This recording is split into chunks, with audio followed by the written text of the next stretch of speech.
hammasi yaxshi, hammasi to'g'ri. Yo'q, hammasi yaxshi, hammasi to'g'ri emas. Hammasi qanaqa bo'lishi kerak bo'lsa, xuddi shunaqa bo'lyapti.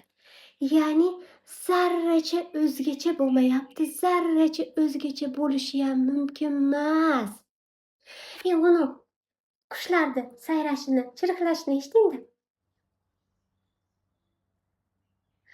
Shu qushlar hozir qanday sayrashi kerak bo'lsa, xuddi shunday chirqlayapti.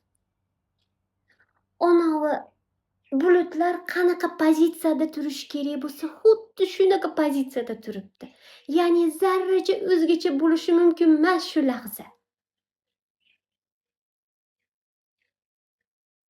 Lekin insonni eng katta adashgan joyi hayotdagi biror bir voqea bunaqa bo'lmasligi kerak edi degan xato qarash sabab. Go'yoki xuddi ayni lahza bunaqa bo'lmasligi kerak edi. Go'yo kimdir boshqacha yo'l tutishi kerak edi. Yoki o'tmishdagi voqealar boshqacha bo'lishi kerak edi. Boshqacha yashash mumkin edi degan xato qarashdan. Nodon inson, o'zicha bilag'on, qayerdan olyapsan sen bunaqa o'lchovlarni? Qayerdan olyapsan sen to'g'ri, noto'g'ri degan qarashlardi.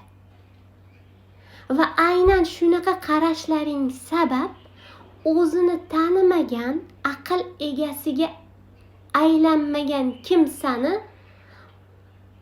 iztirobdan, g'amdan tashvishi chiqmayapti. Ya'ni iztiroblarga sabab sodir bo'layotgan voqealarga baholi qarash bilan bu bunaqa bo'lmasligi kerak edi, bu bunaqa bo'lishi kerak edi deb bilag'onlik qilishdan, ya'ni qarshilik qilishdan ichkarida. Qachonki inson o'sha bunaqa bo'lmasligi kerak edi deb hukm chiqarayotgan inson o'zini aslini kimligini taniganda shu iztiroblarga chek qo'yiladi. Ya'ni har bir lahzani nazorat qilayotgan, o'lchovli qarash bilan baholayotgan kimsa o'zini aslini kimligini taniganda shu iztirob, g'amlar tugaydi, sakinatdagi, xotirjamlikdagi hayot boshlanadi. Shunda hamma narsa joy-joyiga tushadi.